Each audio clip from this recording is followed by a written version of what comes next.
All right. Okay, welcome to the Intrepid Global Citizen podcast. We have a very special guest today. His name is Marc Tiburski, and he has been cycling around the world for 666 days. So I think it's good luck that we're able to connect on this 666 day. Yeah, it's like an anniversary at the moment. Yeah. Yeah, triple six. Yeah. Yeah. So anyway, welcome to the podcast. Thanks for taking time Yeah. out to talk to us. I know you're in the middle of your world cycling tour and you have a rest day after some high altitude cycling. So maybe you can start just by telling us a little bit about yourself and who you are and a little bit about your background. Okay. Yeah. Thank you very much for having me here. And I'm Mark. I'm 32 years old now. And about 660 days ago, I started this journey. And about my background, I'm like, usually there are a lot of people who start cycling with a journey like that, but I'm coming from the other way. When I was in Germany, I did a lot of races and long distance races. So I was really used with the bicycle. I was going to work with the bicycle every day. So this is the bicycle was like my only vehicle for transportation. So I really loved cycling, and but I also made the experience, especially the last years when you are doing competition. It's more like it starts more like getting more like work, and it's not some days are not so much fun because you just think about the training, about the nutrition and other stuff. So I can say with this journey I discovered cycling new. Okay, that's really interesting. Tell us a little bit about the long distance races that you were doing. You were doing that in Germany, right? In your home Yes. country? Okay. Yeah, a lot of it in Germany. I did some, there are some cycling marathons, and even my longest distance was I did a 24 hours race in Germany. There's a famous 24 hours race. And so this was my longest race I did before.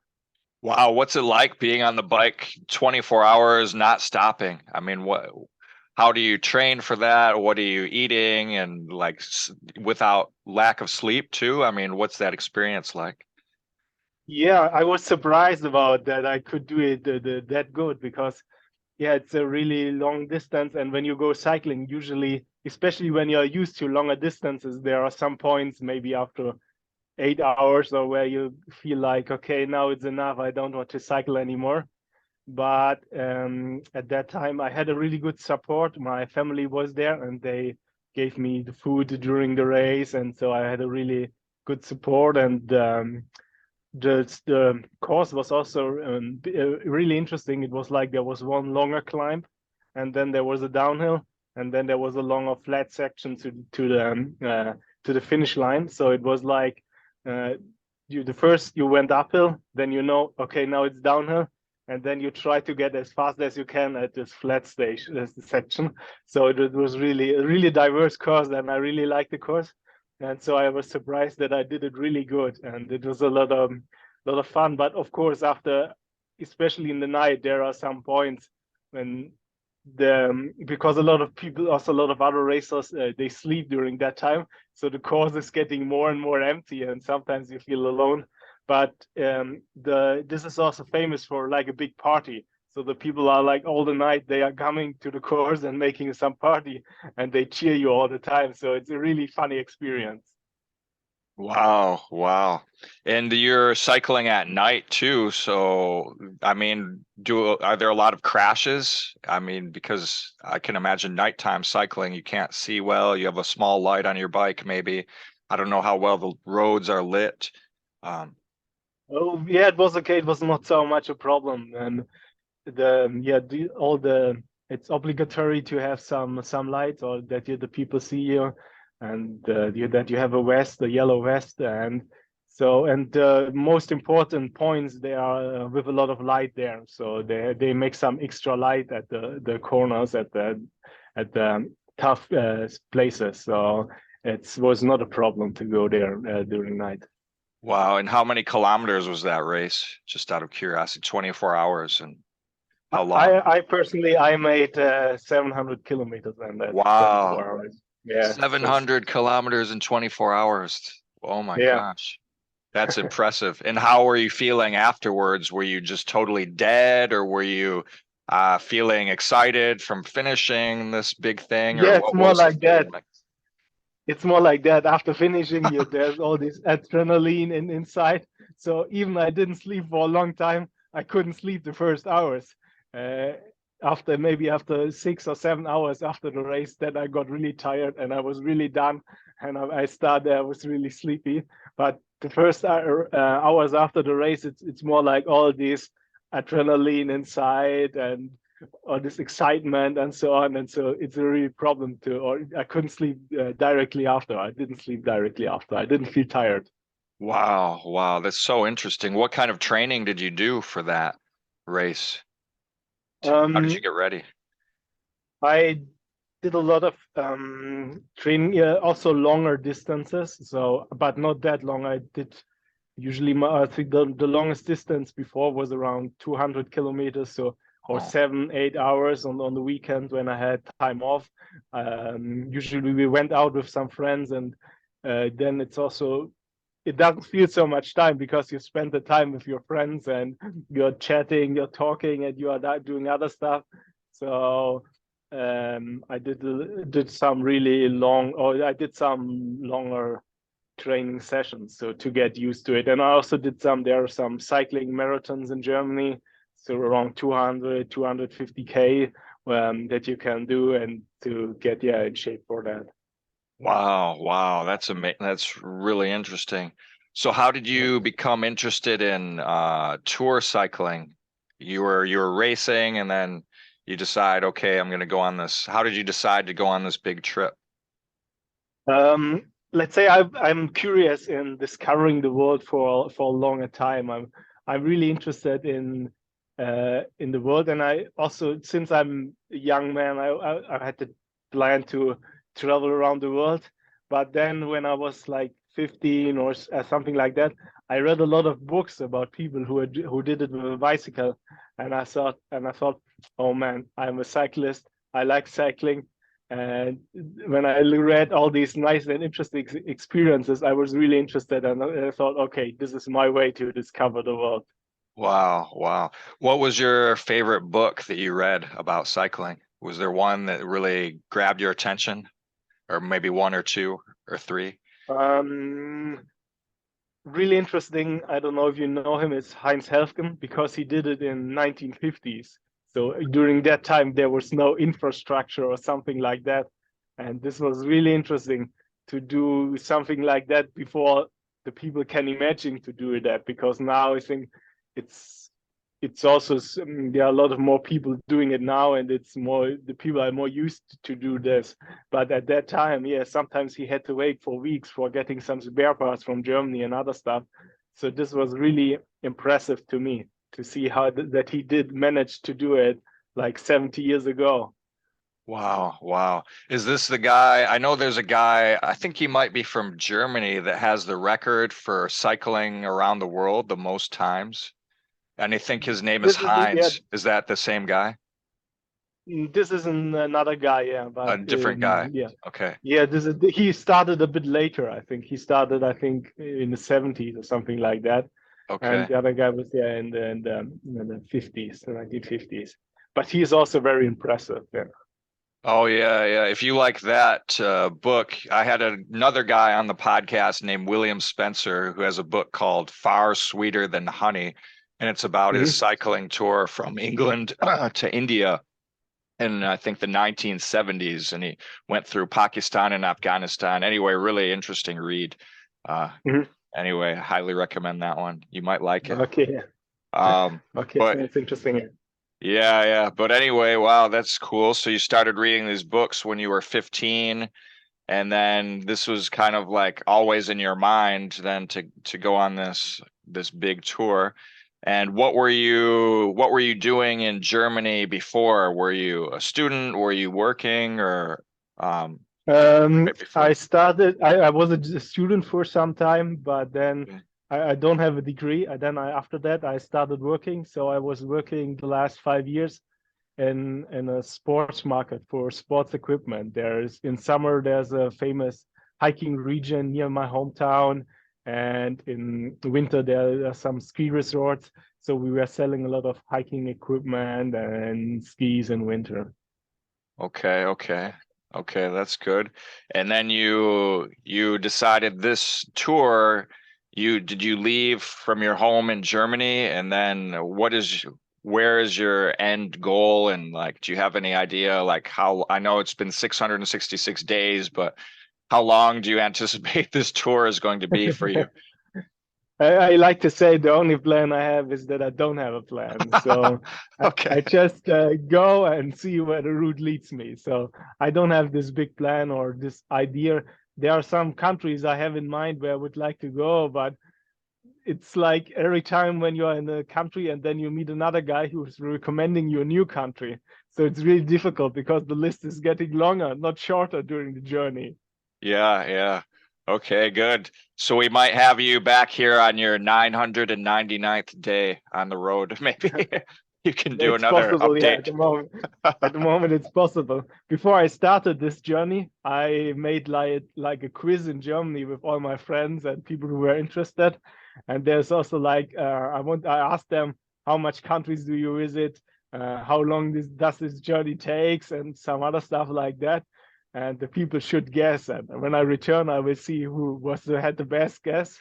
And by the way, I also guessed by myself, but I think my guess is not good because I'm almost at the point where my guess is. Okay. Well, what was your guess of how long I you'd be on think the it road? was about 2.5 years and Okay. around 50,000 kilometers. That was my guess. Okay, Um, okay. and now Wow. I'm here almost 2 years, and I still have so much ideas where I would like to go. So Wow. I think my guess is wrong. Okay. Wow. So how many kilometers have you gone so far? 666 days, and do you have any idea how long you've Just yesterday, I completed the 40,000 or 40,075. So this is the length of the equator. So now I can say that I now circumnavigated the world once with the Wow. bicycle, I can say, because just yesterday I hit the 40,070 kilometers of the equator. Wow. Congratulations. Yeah, thank you. How do you feel about that? Um, oh, it's really great because yeah, it's like now I can say I have done by my own legs. I was going around the world once, so it's really interesting and Wow. um Wow. That's quite an accomplishment. Congratulations on that. yeah, thank you.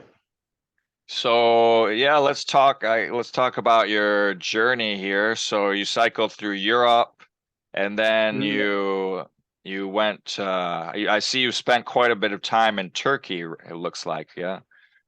So yeah, yes. I started in August, so then I first was going to Eastern Europe and sped crossed all these Balkan countries in the southeast Europe, and then I arrived in Turkey. And it was like before when I started and when I went to um, through Eastern Europe, it was like more in the beginning. I was like more like there was still this old competitor inside me. So I was trying to like make progress as fast as I can, and I try to get forward as fast as I can. And then after some times, I saw, especially in Turkey and also with the hospitality here, it got much more easy. It's easy.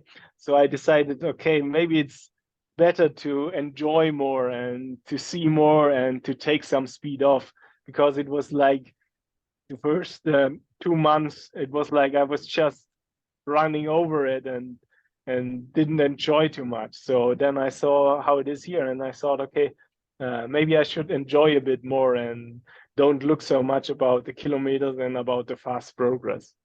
okay, okay. Yeah, it sounds like you're you had a lot of plans to begin with, right? To make how many, maybe you had your goal, right, for speed and distance, and now it sounds like you don't have any goals for speed and distance, and just Yeah.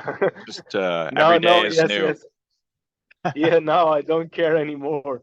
I also change a lot. For example, I gained some weight because of the food in these countries, and also in the Arabic countries. It was more like, and I didn't care so much anymore, because when you're a competition cyclist, you're like every day you're caring about the food and about the weight, because of the power and the power per kilogram and so on. And so now I was like, I want to try everything, every food, every other thing, because it's like I had so much things I didn't eat for a long time, or didn't eat so much. So now I was like, okay, now I'm free. Now I want to try all this stuff. That's great. That's great. What's the best Yeah, meal that you can remember on your trip so far? Do you have, I'm sure you had so many, but do you have one that you really yeah. remember? Um, I remember it was one day in Iran, and I met some other cyclists. And in the evening we were camping together, and there was also the mother of one of the cyclists was with us, and she prepared some really delicious meatballs, and it was with some vegetables inside and the meatballs. And this is one of this I remember. And also one day in Turkey, I was invited, and they said there's a special food here in this city, and we want to prepare it. So I went to the guy's kitchen, and we were there together having some fun, and he showed me all how to prepare it and everything. And this was also afterwards, because I made it by my own, so it was also really delicious.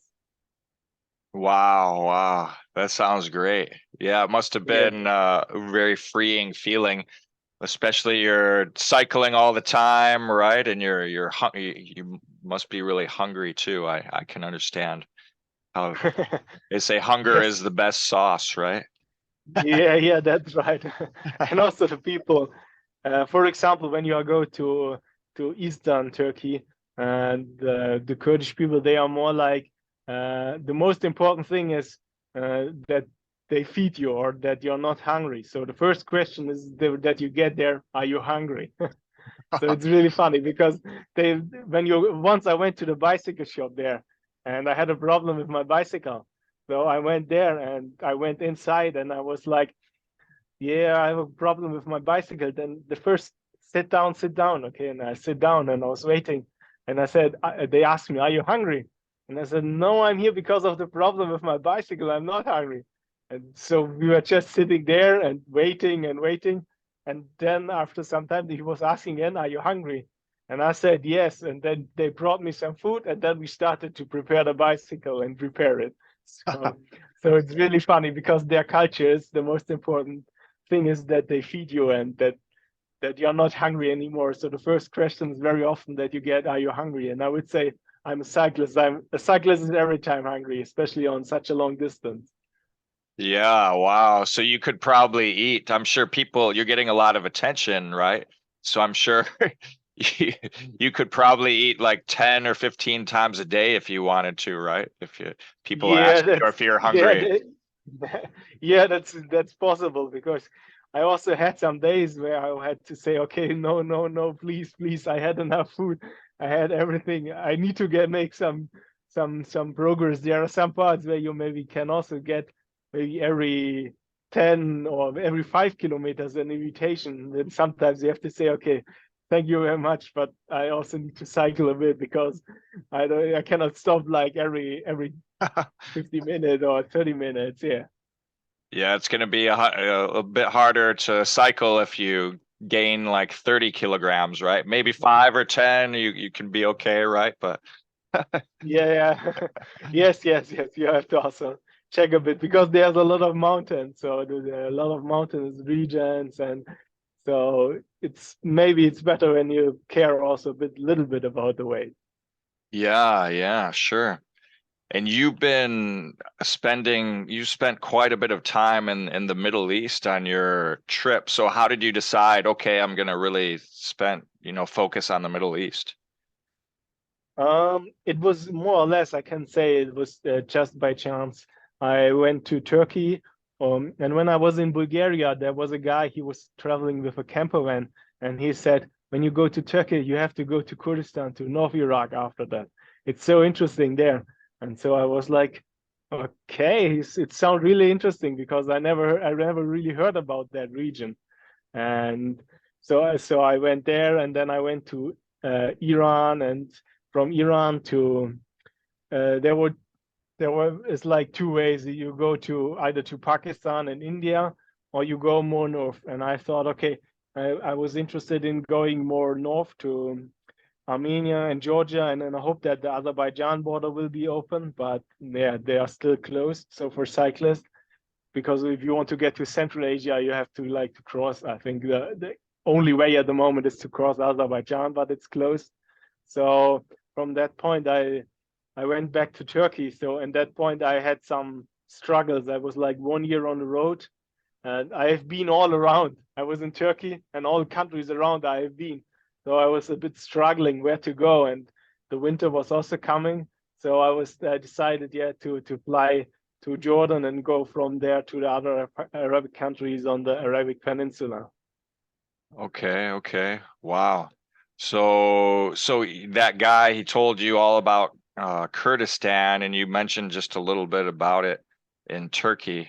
Yeah, Yeah, I cycled from Istanbul to Izmir and then down to Antalya, but I didn't get to Kurdistan, and I've been thinking about go. I'd really like to go at some point. So, I mean, could you tell us a little bit the differences between East and West Turkey and Kurdistan from uh, I've heard yeah. it. I've heard it's very different, but what's it like Yeah, it's cycling? really different.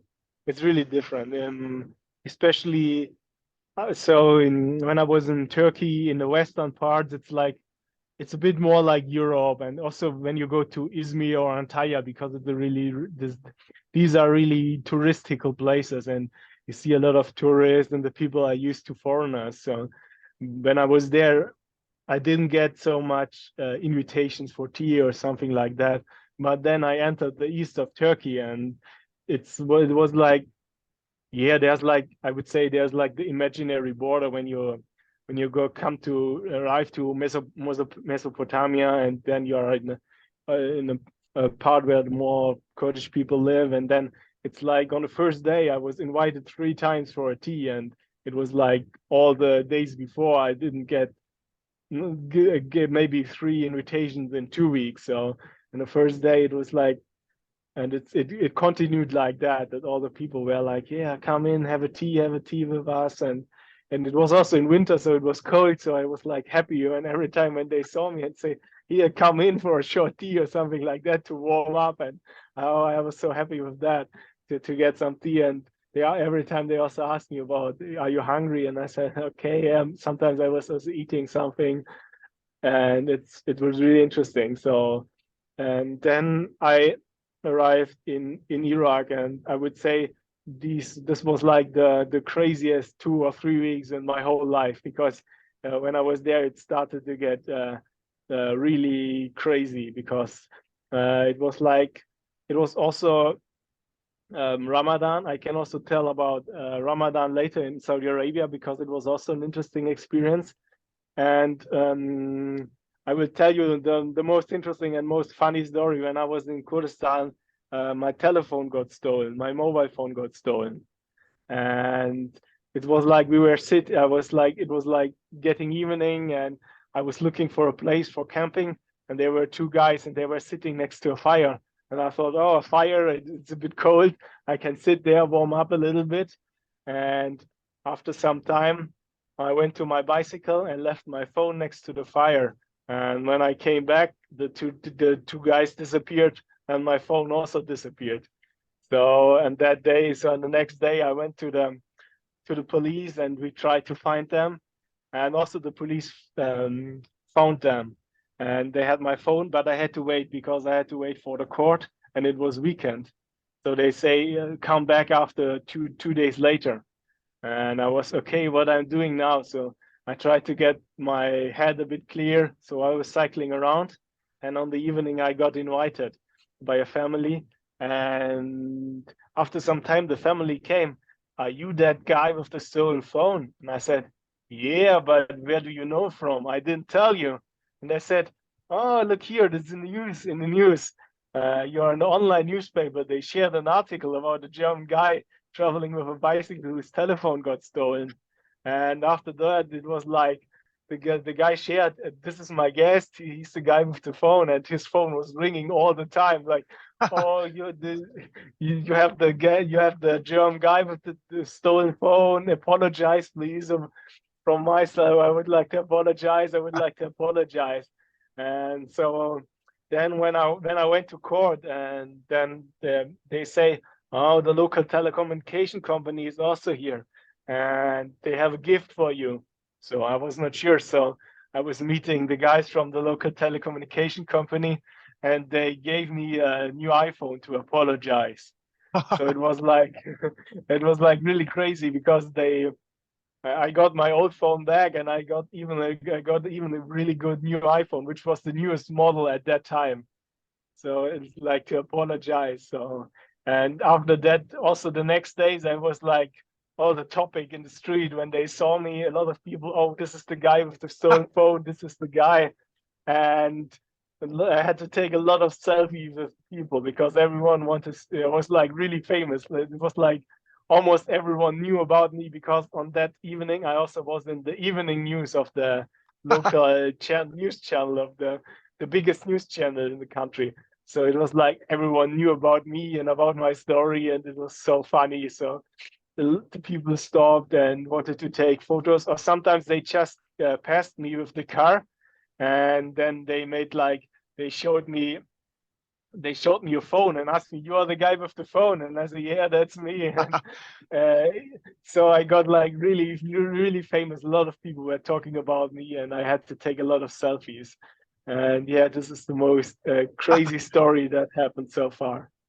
Wow. So how does that feel to be like you were a superstar for, I don't know how long did that go on for that? Yeah, it was like, I think it was like all the time. I think I was 2 more weeks there, and it was like after some after some days I was like, I don't want to be famous because every day it's a lot of everyone wants anything of you, wants to take a picture and so on. So I was also happy after some days that the attention got a bit less. And even when I was there now this year again, I came back, some guys were talking, and they said, oh, I know a guy, he was here 1 year before and his telephone was stolen. And I said, yeah, that's me. And then he said, oh, wow, what a crazy coincidence that we meet you here again.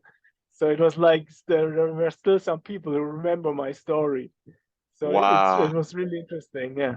There's also, I think it was also because it was Ramadan during that time, and it's like in Europe, or there's this, I think, this summer gap where not so much things happen.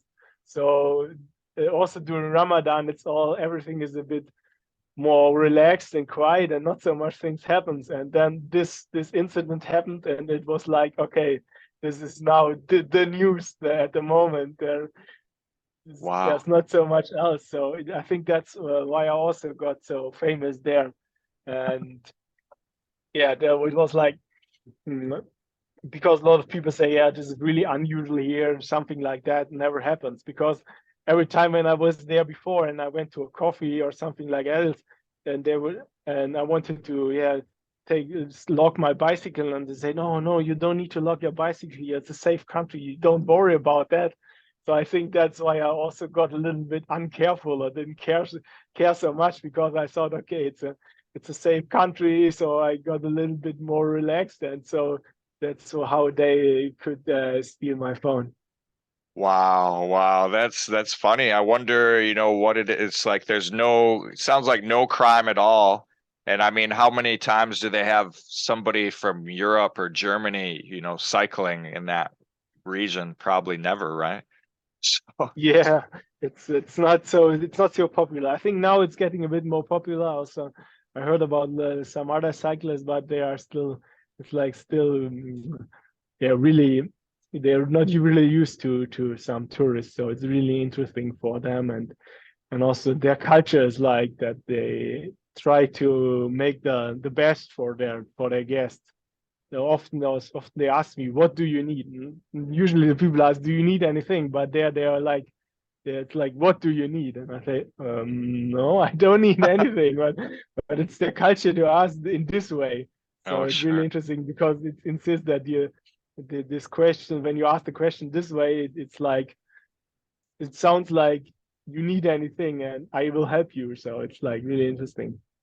Yeah, yeah, sure. When I was in Turkey, this was in 2016, I think, and I remember doing some research about going to Kurdistan, like through Mhm. Turkey and crossing into Iraq. And I remember just hearing that like the ISIS was there at the time and around Mosul. Um, Oh, I don't yeah. know. I don't know. What did you hear about that? I mean, is ISIS completely gone, or do people still worry about that, or what's the situation like now? Um, this year I came from south, so I crossed Iraq Okay. from south to north. So I was also in Basra and Baghdad and so on. And they said, especially the region between Baghdad and Kurdistan is not so safe. Or the locals say it's safe, but there are also I was also in touch with some Westerners and so on. So they say there are still some ISIS, and I saw some newspapers and that they were talking about that. But yeah, but I think the region is much more stable than all the people in the West think. So, especially Kurdistan is like supposed to be much more safe. They have got like the Peshmerga, the soldiers there, and they have got like their own intelligence system and so on. So, because I also met some people who were, yeah, like you said, they were like in 2016, 17, they who were fighting against the ISIS, and they tried to, yeah, defend their country. And there are also some places to memorize all these people who died in the fight, not just with ISIS, but also before they had some problems with the Arabic and with Saddam Hussein. So when you're there, it's like, oh, very often you hear also some stories about that, about how the people defend their country. Okay. Wow. Wow. Interesting. And so you cycled from the south and you came up to Baghdad. So what was that road like going to Baghdad on the bike? Um, oh, especially, yeah, around Baghdad, the traffic, it's like really crazy because, of course, they are not used to any cyclist, and I think the truck drivers they don't use their brakes. So if they see you and if there's enough space, they leave the space. But if there are two trucks, they were just honking, honking, honking, and say, "Yeah, please give me the room. I'm coming here with my big truck." And then you have to try to find a way to where you can go with the bicycle. And also, Baghdad is really interesting because it's like very much traffic, and you have to learn how to deal with the traffic. Because on the first day I was like really afraid about the traffic and I didn't know how it works. But then I found out, if you want to cross the street, you just go over it. It's like that. You don't care about you look for, and if there's a little bit of room, you just go over it, and the cars will brake and leave you over the street. But I have to learn it, that you have to kind of fight for your right there in the traffic, or when you want to cross or go on over a crossing or an intersection. Yeah, that you have just to go, and yeah, the cars, they will stop.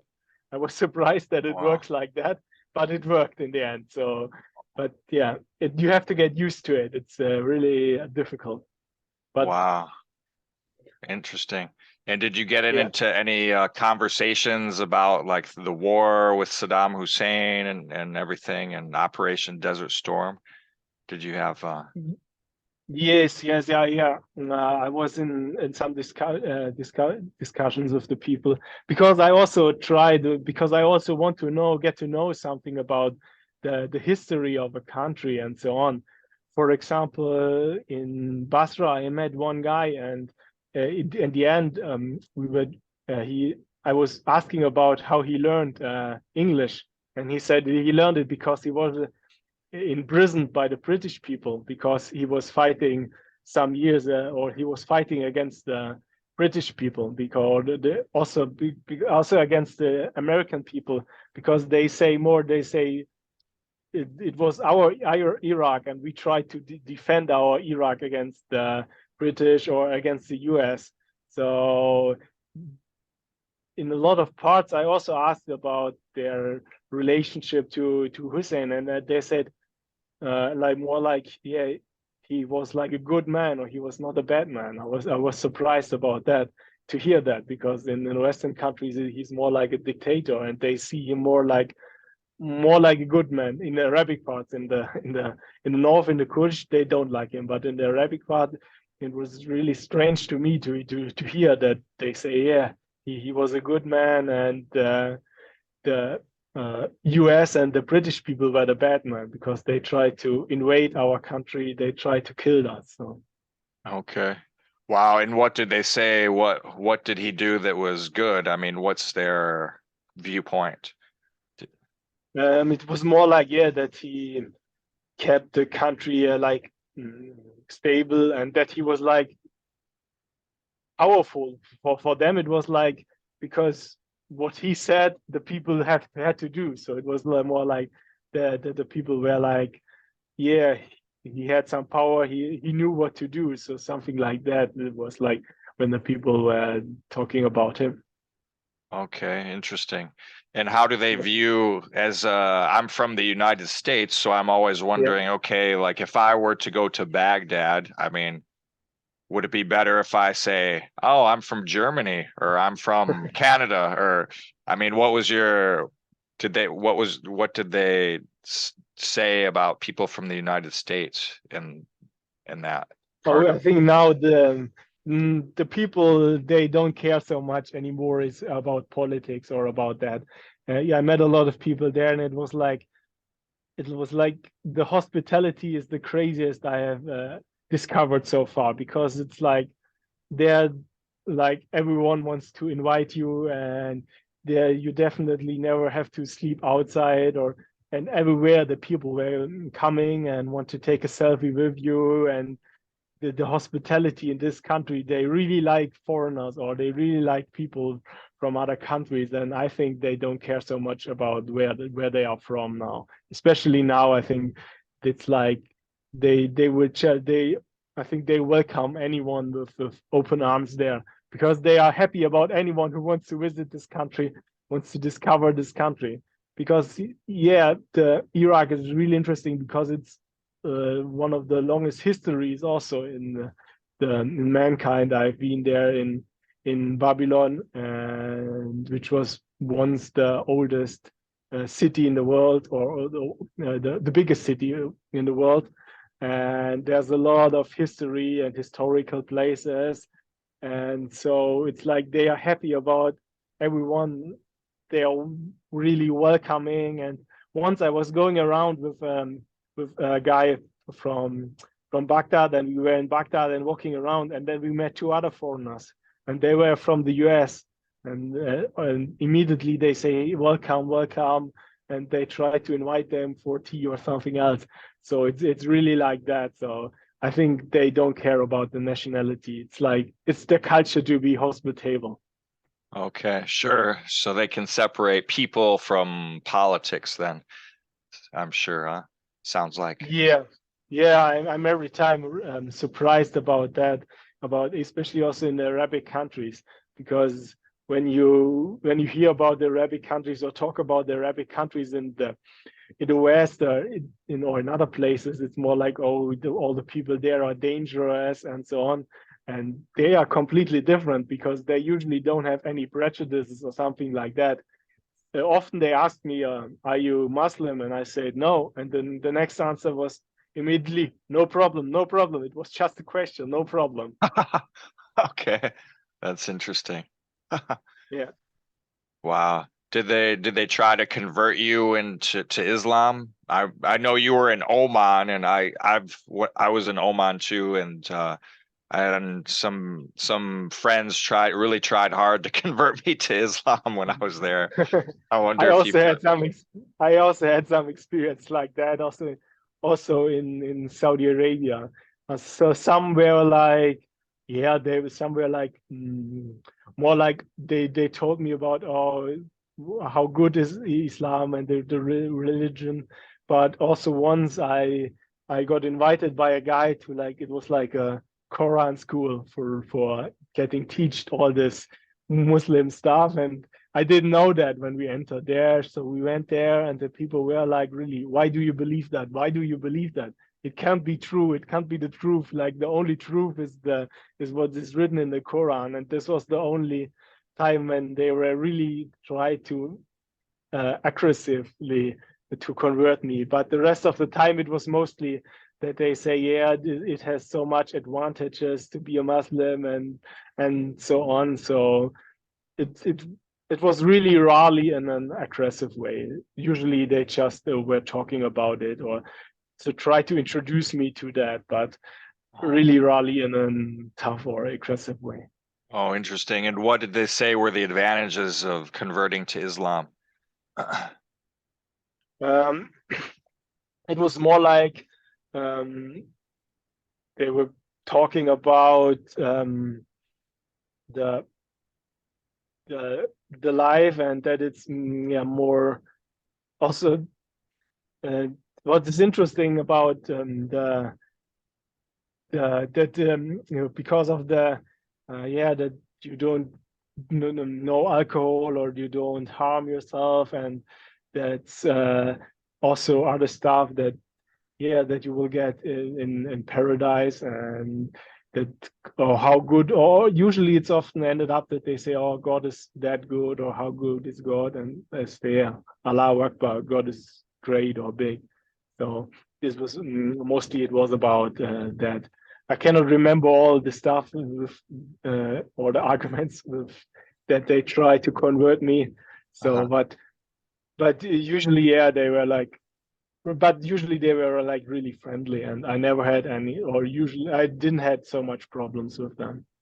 Yeah, yeah, that's good. Did anybody give you an Arabic name? Because when I went to Oman, some guys they were really trying to convert me, and they even gave me an Arabic name, and they said your name is now Abdullah. You're not George anymore. You're Abdullah, and Abdullah Yeah. means like the janitor of Allah, like the guy that cleans up Okay. for Allah for God. So it's like so every time I meet somebody that speaks Arabic, I say hi. I'm Abdullah. Hello. Okay. Did that Um, happen to you? I wonder. Something like that. mm, Did you yeah, get a one name? guy said one guy once the guy said, "Yeah, you're now Mustafa." So, but Mustafa. Okay. but in other no, not so much. And I had one uh, other experience when I was in Iran, and one guy he didn't remember my name, and he said every time Hakan to me, and so it got like also running gag there that I said I'm Hakan. Because this one guy, he was like every day, every time he started the question of Hakan, what do you think? Hey, Hakan, what's up? So something like that. And so it was like also for me like a running gag for me to use this name sometimes. That's funny. That's funny. Yeah. So we have Mustafa and Abdullah having a nice conversation here, right? Yes. That's good. That's funny. And I was reading or I think it was on your YouTube channel. You were fasting at one point during Ramadan in Iraq, yeah? Yeah, that's right. Yeah, what was that And like? That's looked like a really interesting experience. yeah, I can tell that the experience about the Ramadan because it's it's really interesting because the people, all the people there, they told me, oh, Ramadan, it's so good, fasting is so healthy, and so on. And then I was there, and were like eating all the night. During all the night, we were eating. It was like we had the dinner for the sunset, and 2 hours later, they came with some fruits. 2 hours later well, we came with some vegetables or also with some sweets and tea. And 2 hours later, they said, "Come on, we go." And I said, "Where do we go?" And we go out to the street. We go to eat some street food. And 2 hours later, it was like 3 in the morning. Come, we eat breakfast now. It was like we were eating 5 or 6 days times in the night all the day they were not using they don't eat anything but during night it's like a big party for them And so they're often, I met a lot of people who were like eating all the night. Of course, I also met some other who were really practicing fasting, who maybe I even met people who were eating their dinner, and after that they even didn't eat a breakfast because they were sleeping.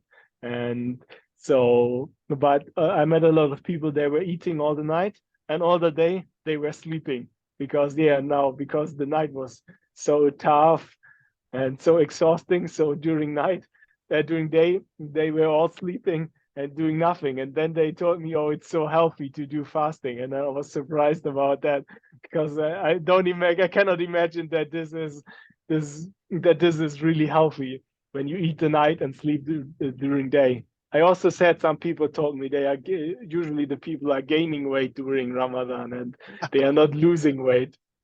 So because they are eating a lot. And my experience was really, for me it was not so much a problem, especially the food, because when you are cycling, you have got also often periods where you go cycling for maybe 4 or 5 hours without eating anything, or with eating really less. So for me it was like during day the issue with eating with no food was not so much a problem, because as a cyclist I was used to go longer distances and longer time periods without eating. So yeah, Wow. Wow, that's interesting. So it's it's more the like, problem that you get a dry mouth and you cannot. It's like the lips are also so very dry and it's not so comfortable. Then this is the biggest problem when fasting, in my opinion. yeah, and this is in Ramadan, they're not drinking water or anything. It's a dry fast, right? So, Yes, they even during they don't eat and don't drink anything here. wow. So that's really tough. I mean, like Mhm. to fast without like drinking water is like I do some fasting sometimes, but I'm always drinking water. Mhm, yeah. But that I can't imagine like going without water that long. I mean, what's that like? Yeah, I mean, Yeah, you were, especially in that time, it was also in the day 30 or 35 degrees. So it was really hot. So it was a really tough experience. wow. Did you fast how many days did you fast for? Or did you just try it for 1 or 2 days, the fasting? I just tried it for 1 or 2 days when I had a Oh, rest day. The okay. rest during cycling, of course, I was eating normal. But yeah, during the fasting, during rest days, I tried to make this Ramadan fasting. Yeah.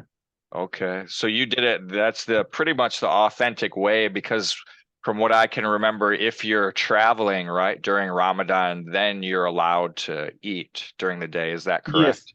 Yeah, Yeah, yeah. that's correct. The Okay. travelers are an exception of that. So when you travel, you are usually allowed to eat. But even then, I met several people when they go around with the car or when they travel to other places. A lot of people even do fasting. So it's usually they don't take it as an exception and so. Wow. And But what was, also, oh yeah, go ahead. Yeah. but but also in Iraq there are some people who are not practicing fasting, also some Muslim, and so there are some coffee shops and tea places are open, but usually there's like a cloud in front of the shop, so that if you want to cheat or if you want to drink, that the people don't see you that you're drinking tea.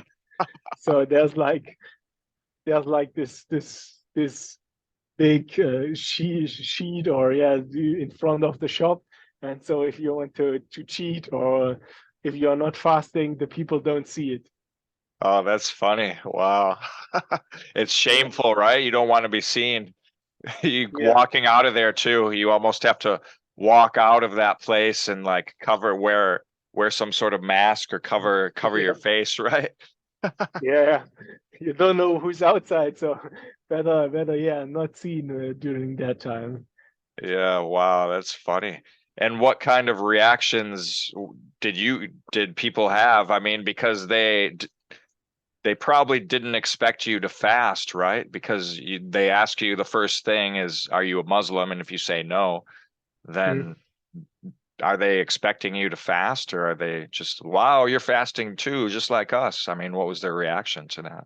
yeah, the respect, it was really, the reaction was really positive. They were, oh, great, you are trying it, and it's good for you. It's a good experience, and just try it. Yeah, and they were like this. Yeah, that they say, yeah, it's interesting that you also want to get in touch or with this culture of fasting, because on my travel I'm also interested in all these cultures. And before I was going to Kurdistan, and I knew it's the month of Ramadan, I was not sure if it's a good idea or if it's a bad idea to go there during Ramadan.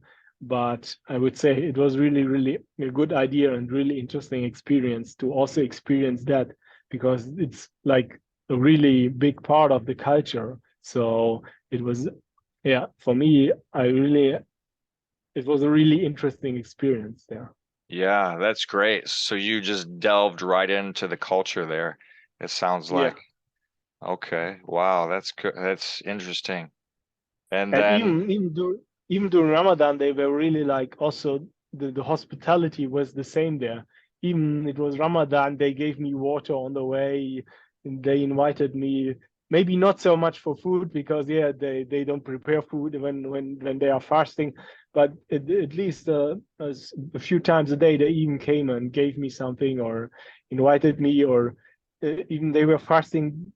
They say, come here, sit with us, tea, and I got the tea, and they gave me some biscuits or some fruits with that. So even though there was no change, and they really respect that I was fasting, they were more like, okay, we will give you something because you're a guest. And it was more like, yeah, that they even during Ramadan they try to feed me there.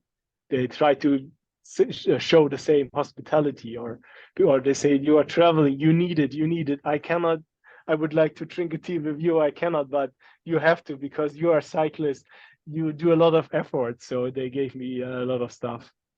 wow, that's really interesting. Yeah. Okay. And then, so you have some interesting stories in Iran too. I saw a blog post about drunk cycling. So, well, can you tell us Yeah. about drunk cycling? Yeah, it is like Iran, it's officially prohibited, and it's not allowed to drink or sell and drink or alcohol there. But it was like everyone has his own homemade alcohol there. It was like, I think every second invitation, it was like they brought me their own homemade alcohol for drinking. So I tried a lot of homemade wine and liquors there. And on one day, it was like it was the day before my visa was expiring. So I had to leave the country the next day. So I was like in the mountains, and there was not so much around there. And then there was like a small container which was like an office there. And they say, here, I was asking, can I get some water?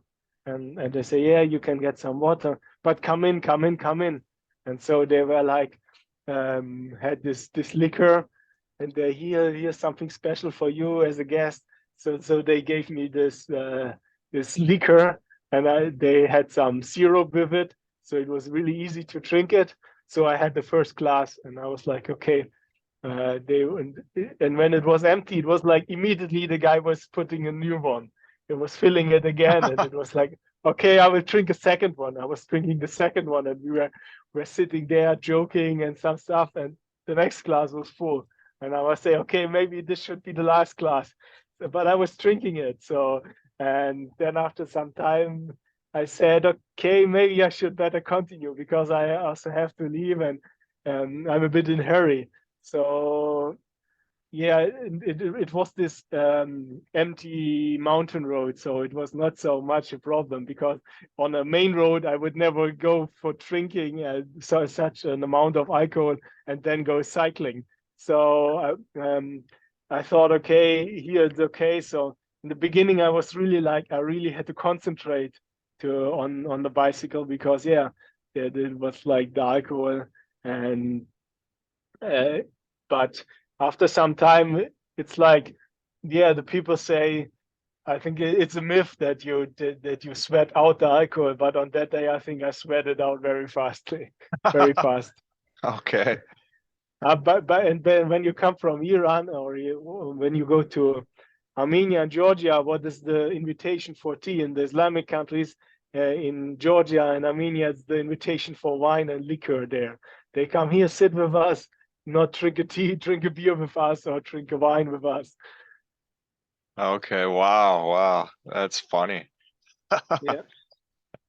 And then in Iran, there was, I think you had a story too about the dentist with sweets there. Yeah. So what happened there? Oh yeah, this was also very interesting. I was invited by a dentist, and we were in his clinic, and he was like, the customers were there, and then he said, "Wait, I will bring you something to eat." And I was wondering what he was bringing, and he was bringing, there's like a sweet. It's like almost just sugar and not so much else. And it's like prepared, I think, in hot oil. And it's like fried sugar, a little bit like that, with little bit of pasta also.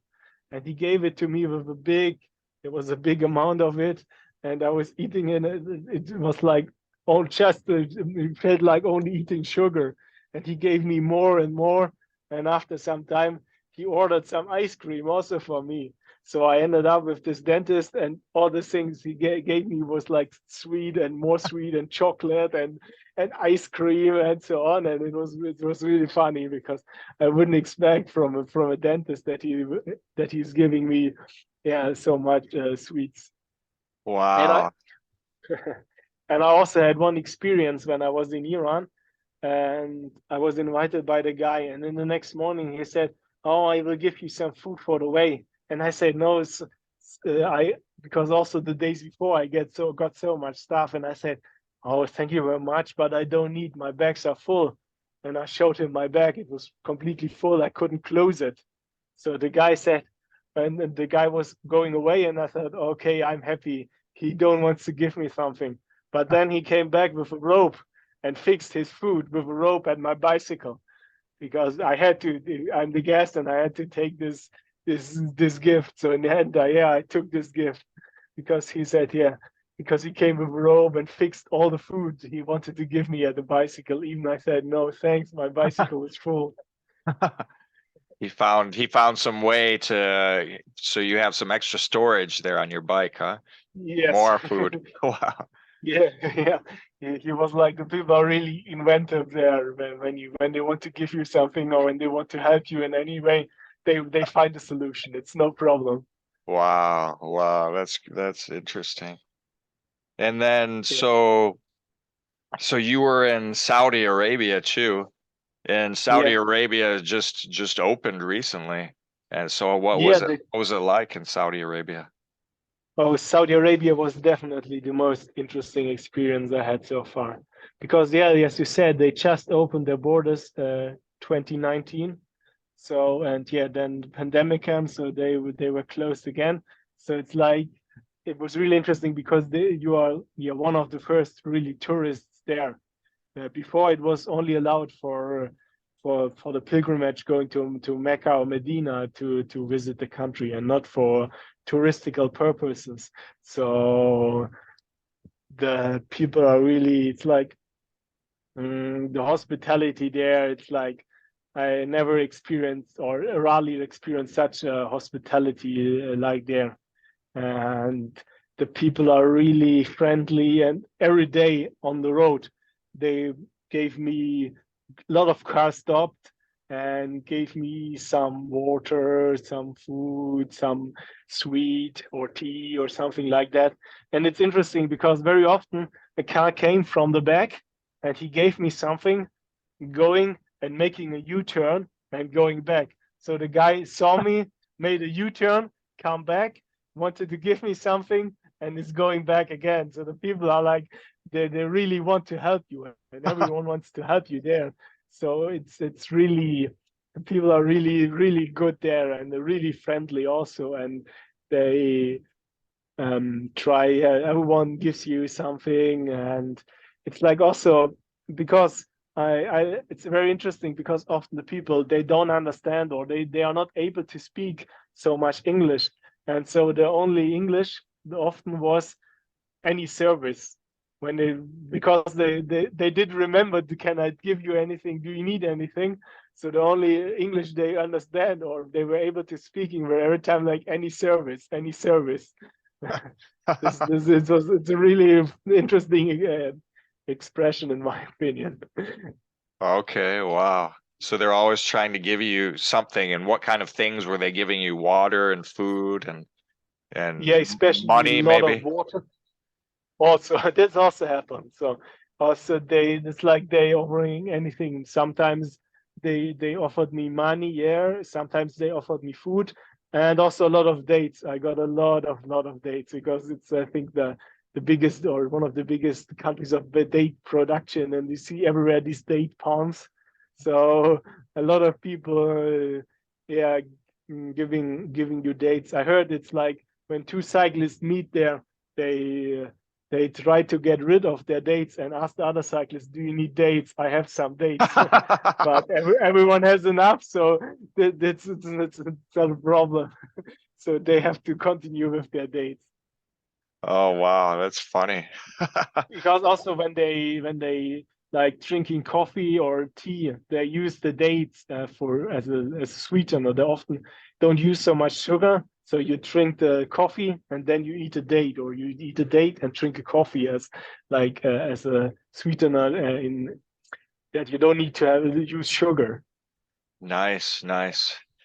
And Yeah. Saudi Arabia, it looks like such a varied country from your pictures. I mean, you were staying with Bedouins at some point. I mean, you were sitting on Yeah. carpets in the middle of the desert, like with you have some really interesting experiences there. Yeah, Saudi Arabia was so interesting. Um, it's like a really diverse country. I was invited by the Bedouins to stay in their tent in the middle of the desert, with their camels. And in the morning, yeah, they showed me their big camel farms, and it's also on one day I got invited by some Pakistani and who were guest worker there, and it was like I was sleeping, I think, with five guys in a small room, like I don't know, 10 square meters room, and we were five guys sleeping there. But for me, it was also interesting to see this side of the country, also to see all the different sides. So, and also one guy invited me to his guest room, and yeah, his guest room, I think, I don't know, I've never seen such a big guest room like that. They're so to explain it, it's like every house they have got like usually they have got like a small room where they it's normally it's next to the house. There's this small room where they accept or invite the guests to, because the when you are a guest you are usually not invited to the house. You go to this guest room, and they are often also often very often slept there because yeah it's free, and they said yeah you can just sleep here, it's no problem. And so they all these houses usually have these rooms for the guests where they bring the people then. And on one day I was invited to yeah this guy, I think he was a really rich guy, and he had like the big guest room, like I don't know, I think it was 30 or 40 meters long and 10 meters wide, and it was really big. And also next morning the guy came, and yeah he was like he was making a film with me, a small short video, and then he said yeah I've got also a gift for you, and he gave me like a watch and it's really like it looks like a really luxurious watch A in Rolex. this Here's a Rolex box. for you. I think it's not that worth, Yeah. but it was really interesting that he came in the morning and gave me this watch.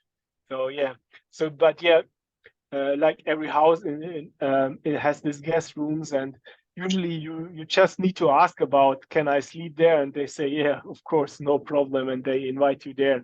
So it's the hospitality there is really high, and like also one guy there was like this guest room, and there was the door to the yard, and then it was like we went inside, and the door was open, and he said, please, please, please close the door, because if the door is open, it's like an invitation for the people to come in. And I don't want to have more guests at the moment. Please close the door. And, and so it's like, yeah, it's like it means that you the open door means like an invitation to come in. So if you see an open door, you can just knock and ask to come in. So, and this is like almost every day the people offered me a place to sleep, offered me some food anywhere, or stopped and offered me their help. So it's really, really interesting country, really crazy. Wow. And Wow. also the country is much more diverse than the people think, because I think 95% or something like that is desert of Saudi Arabia. But for that, I've seen a lot of diverse places, because in Saudi Arabia, for example, I had my Garmin, my bicycle computer. It says my acclimatization when I'm longer in altitude, and I had the highest acclimatization in Saudi Arabia. I was like around 2 weeks. I was over 2,000 meters, and the highest point is almost 3,000. Or the highest point I've been there is around 3,000 meters. So because when I think about Saudi Arabia, I only think about desert and flat, but I've been like a long time up in the altitude, and it's like every few kilometers there's like this ridge where you can look down, and where it goes maybe 1,000, sometimes 1,500 meters down. So it's really, there are some really great views over the valleys there. It's really interesting, because I didn't know that about Saudi Arabia before. Wow. Wow. Yeah. And how much time did you spend in Saudi Arabia? You were there for a while, I think, right? Yeah, altogether, I was in Saudi Arabia for 3 months around. Wow. So I spent around 7 months in all these Arabic countries, from Jordan, and then I was in Saudi Arabia. I also went to the Emirates. I've been also in Oman.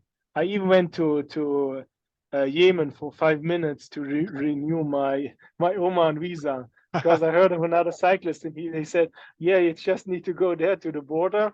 You go to Yemen, you get a stamp there, and then you come back to Oman and you get your free 14 days visa. Okay. So I went there, and I was negotiating there with the guy here. I said, yeah, just give me some stamps, and I want to go back. And so after some time, he wanted to take a lot of money for the stamps, and I said, okay, no thanks, I will find another way. And then I was just leaving, and he came, say, okay, give me your passport. He gave me the stamps. He said, yeah, it's our culture to be hospitable, and so here are stamps, and good luck in Oman. So they were really friendly there. Okay. And so I was, in Yemen also. Did say every time I did 2 meters of cycling in Yemen, and it was for 10 minutes there. Right. That's funny. Yeah. Wow. And you even attended a wedding in Saudi Arabia. I saw your Yeah. YouTube. Can you tell us what was that like? Oh, was also really an interesting experience to go there for the wedding, because it's completely different there. It's like the first part, it was like all these families, or the Arabic families, or it's a big tribe, and in this tribe there are like smaller parts of the families. So in the beginning it was like there was the groom and all the families, or all the parts of the families, they came separated, and to send their congratulations, and they were coming singing. Every family was coming singing some songs, and they went to the groom, and after that we went inside. We were eating there, and after that, yeah, they started dancing for some time, and they has had some really interesting dances. It was in the south, so the south I think is a bit different. So everyone also had these knives and swords, and so we were dancing around there with the knives and the swords, and yeah, this was a really interesting experience. And then after 2.5 or 3 hours, it was like finished. Everyone was going home again. Okay. So it was like only a small ceremony, but really interesting. Yeah. Wow. Yeah, and I saw you too. They gave you the Yeah, traditional they gave clothing me and this. everything. Yeah, they gave me this. They dressed me in this traditional clothes, and so I also had the experience of wearing this traditional clothes, because I was every time interested when I see the people in these clothes. I was wondering, is it comfortable to use these clothes, or is it not so comfortable? So I was really interested in how it is, but for me, I had some problems because I've got a really long legs, and usually I make some big steps, but this dress is like at the feet, it's like a bit tight, so it's I have to make some smaller steps, and so for me it was really tough to walk around with that. And also they have got like this head and headscarf or on the head, and then there's also this ring where what they put on it, and it was like every time when I was moving around, it was falling down. So I really struggled. I had to balance it, so it was really struggling for me in some parts to wear it in the right way. Wow, wow. Yeah, and you had the knife too. Yeah. Did they give that to you as a gift? Did you carry that with you on your put it in your bicycle bags and your panniers? Or you Oh, just borrowed that? the knife was I only got it like it was the knife of another guy. So Okay. I unfortunately I couldn't take it with me. But they gave the dress. The dress I still have with me. So I Okay. have now one of these traditional soap, how it's called in Saudi Arabia. Oh, nice, nice. Yeah. And Eh, and it's also interesting when you get there invited, and then it's like you are. I was, yeah, walking around like all the time in my bicycle clothes, in this shorts and in this sweater t-shirts and so on. And then all the people wanted to take pictures of me in all these traditional and really formal clothes, and I was just okay. I have only shorts because they don't never wear shorts usually, the people there. It's their tradition, they usually only wear long trousers. So I was not sure about that, about how the clothes is, because maybe in Iran it's not allowed to cycle in shorts. So I was not sure there, but there it was no problem, and the people were really open, and they were like they didn't had any problems with me running around in these shorts. okay, that's what I was going to ask you too about how the dress too. And how is it? Did you meet any? You said there were some other cyclists there or travelers in Saudi Arabia. I wonder how it is like for couple cyclists. I think you're supposed to be married, right? If you can't, like if you're a boyfriend and girlfriend, it might be a problem, but you should be married to stay in an I accommodation. I heard Have it. you heard I about heard this? it.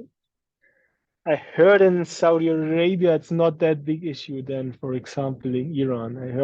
I heard usually they were allowed to go together, or that I think usually the people say yes because it's easier, because there are no more extra questions and so on.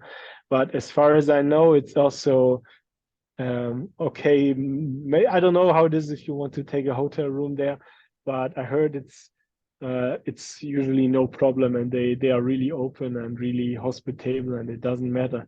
I heard Oh, even because some cyclists sometimes they stay in mosques, or even I heard some couples they were even allowed to stay in a mosque together. They asked the oh, people there, and they say, yeah, you can stay, or maybe sometimes they say, yeah, you can stay in the women's prayer room, and you can sleep there if you want to, because yeah, the mosque is like a good shelter often. So sometimes the cyclists go there for sleeping there, and I heard even the couples were allowed to sleep there.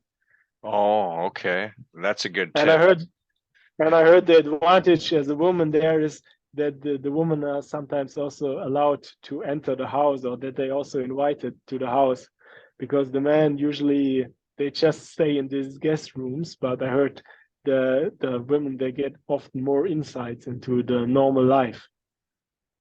Yeah, yeah, sure. Oh, that's really interesting. Yeah, as a male there, I mean, I'm sure you weren't interacting at all with Saudi women, right? I mean, you don't see Saudi women out and Um, interacting it's with them. Yeah, it's getting more open, the country, because now it's even not necessary anymore to wear this full scarf Oh, over the face, or this okay. full face cover. But I think it's, yeah, of course, because of the traditions and so on, they won't change it so fast. So, but Okay. even nowadays, it's not so much a problem, or it's even allowed to go outside without this cover. But I think because of the tradition, and they are still using it. So, but yeah, it's a bit difficult there to talk with the women. And yeah, often they are just covered. I didn't talk, but I also talked with some, and there are also some really who are really open and interested. And but yeah, it's a different countries when you want to have some and you go for there for dating or something. That's a bit of a problem. Right, right, It's right. maybe not the best country, but yeah, Yeah, sure, sure. no, but yeah, they are getting more open and more interested. Okay. So even if you meet them, you can usually also talk with them if they are open enough. Yeah. Okay. Oh, interesting. It depends also on the it depends also on the regions. Of course, in the big cities like Jeddah or Riyadh or Dammam, they are much more open, and there you see much more women, yeah, walking around on the streets. Okay. All right, interesting. And how was it sounds like you spent some quite a bit of time in Oman too. So how was Oman? Oman, I would say, that's the most diverse country there in the Arabic countries. There are some really, there's just really beautiful mountain parts. I I went up there to some really small mountain roads, one of the most beautiful roads I have taken on this journey, where I've got some really great and wonderful views on these small roads. On the other side, you have got also some desert and deserted parts, and also then near Salalah, which is, yeah, near the Yemeni border in the west. It's really like green, or it's getting more and more green, especially in the summer. It's more green there, but even now you see some rivers there. And also there are some nice wadis where you can go inside and like doing some, like a bit more climbing, or you can swimming in one of the pools of the wadis. So wadis are like this, yeah, also these big valleys that don't have water all the time. So it's like a really diverse country. From the, especially on the Arabic Peninsula, it was the most interesting country because it's the most diverse country. And also there's a lot of influences of the immigrants from on, and also because of the trades in the past with India and Pakistan, or there, especially the food is a bit more diverse. So you get a lot much more spices there with the rice and the stuff, because it's short distance from there to India, so they did a lot of trading with the Indian people in the past. So that's why also the food is a bit more diverse than in Saudi Arabia, for example. Okay, very interesting. Yeah. Yeah, I remember I cycled from Muscat to Salalah. That Mhm, was yeah. in 2014. Mhm. Yeah, that was just yeah, great. Wow, incredible experience. Saw the turtles, I think in what was it, Ras Al Jins, I think it's called. Yes, yes. The turtles, the and Yeah, I see them laying eggs and going out to the sea, and that was really beautiful. And Yeah, there sleeping are in the some really desert. nice places. Yeah, Yeah, there are some really nice places there along the coast. Yeah, yeah, I yeah. also did this way along the coast. Yeah, and I Yeah, had like, the good luck to have some tailwind there. oh, So that's good. Yeah.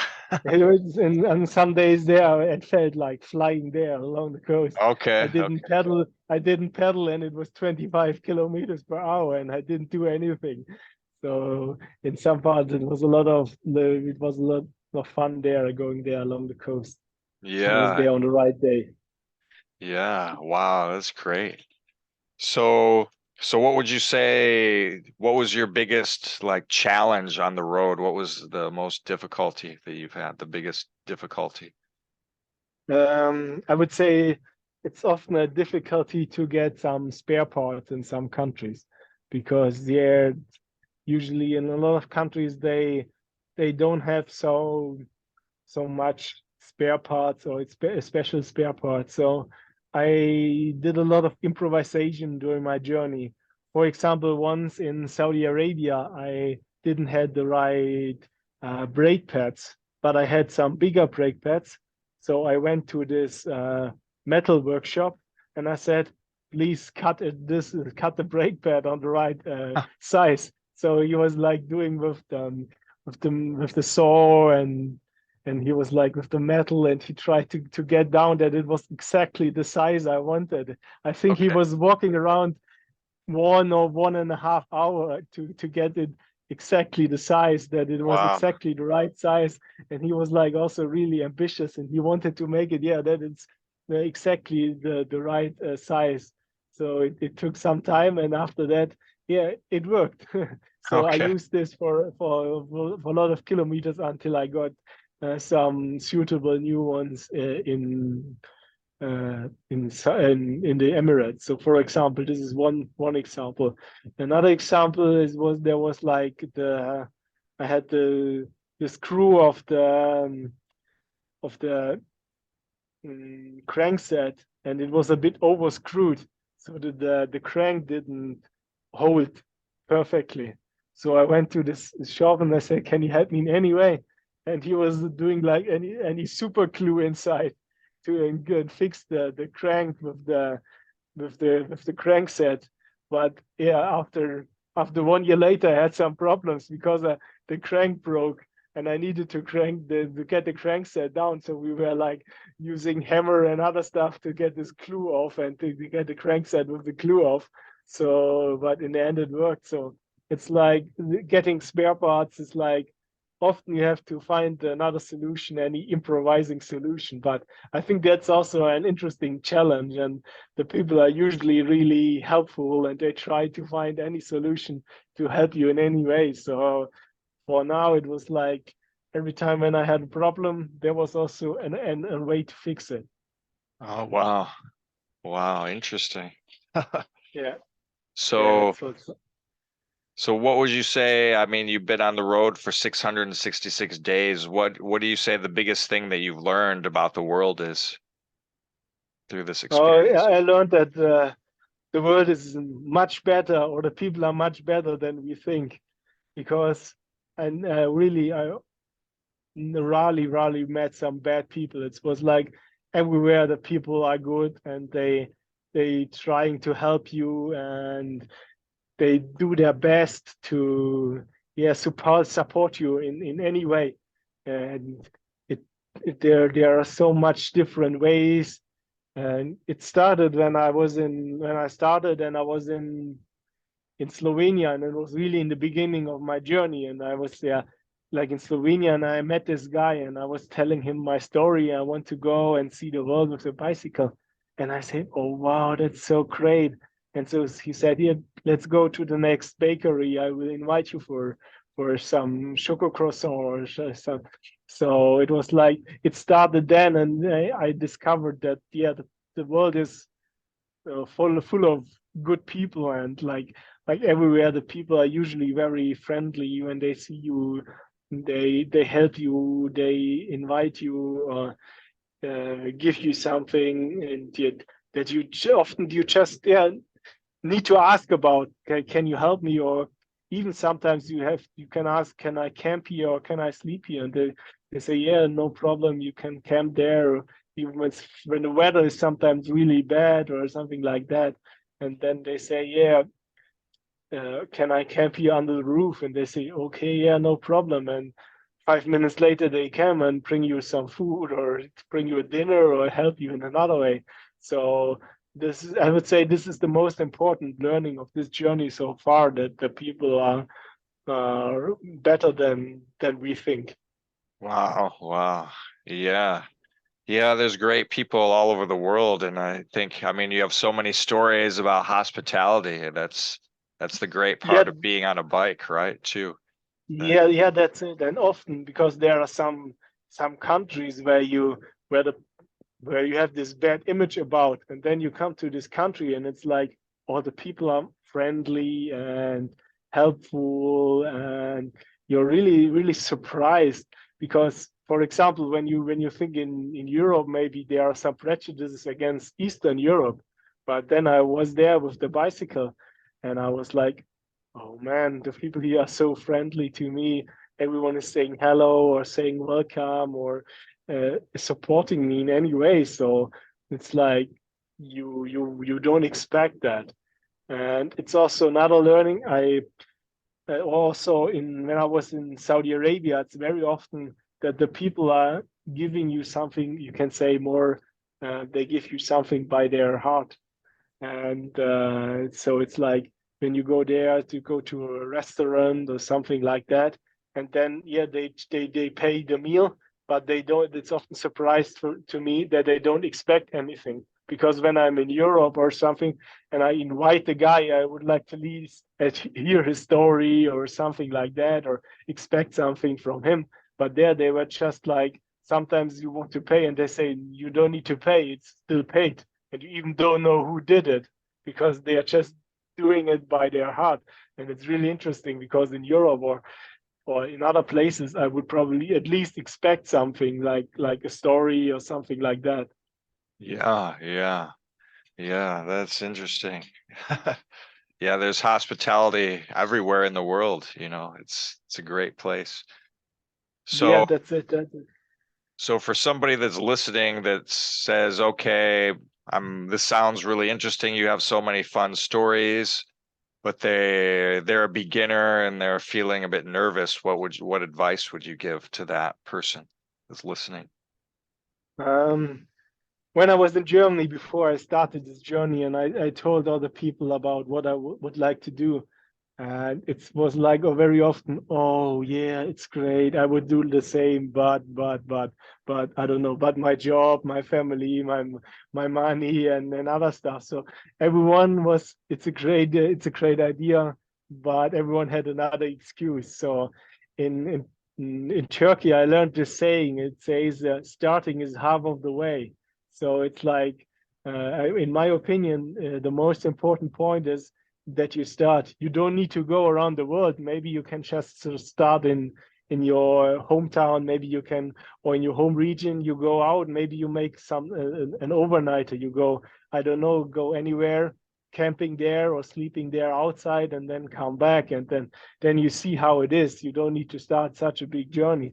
You can also start with some smaller things. So in my opinion, the most important thing is that you not just say I would like. So you have to say, yeah, I will do that. It's interesting experience. I think even around your home region, there are so much interesting places that can be discovered. So I think for me, in my opinion, the most important thing is that you start at least at your hometown, and after that you see, okay, it's a lot of fun. I will do like a longer trip. I will do 2 weeks holiday, and after that you see, okay, it's really something for me. I will do a longer day trip. So that is my biggest advice for the people who are thinking about that. Okay, okay, good. Yeah, and so you said you also have some ideas of where you want to go next. So what kind of I know you're doing this kind of improvisation tour, but Yeah. what kind of ideas do you have for the future? of your bike tour? Well, at the moment, I just came back to Turkey. So at the moment, I will decide on the next day. But at the moment, my plan is going to Africa. It sounds really attractive to me. It sounds like it's like after a year, 1.5 year in the Middle East, or more than 1.5 year in the Middle East, it feels like, okay, I need a change. I've seen a lot here and the people are so good and it's really interesting here. But it's like also, I think maybe it's also good to see something else, something new, something different. So that's why I was thinking about probably going to Africa because I would like to avoid going by plane or so it's like the closest way from here would be Africa. Okay, okay. So what kind of route do you have in Africa in mind? Do you have any ideas? At the moment, was thinking about crossing a bit Europe and then going to Western Africa because at the moment it's more like I think Eastern Africa is a bit more easy for cycling because it's a better cycling infrastructure and a lot of people going that way. But I was like, maybe it's the more interesting experience to go Western Africa. And then after that, I can cross if I would like to, and also do this Eastern or Central African countries. Because when the people ask me about Africa, this is the most this part is the most interesting to me, like Rwanda, Uganda, Kenya, Tanzania, and so this sounds for me really interesting. So it's also definitely on my list. Okay, wow, that sounds great. Hopefully we'll get an update from you again and when Yeah, you're I in also do. the 1000 days, maybe when you're counting Yeah, after 1000 maybe. yes.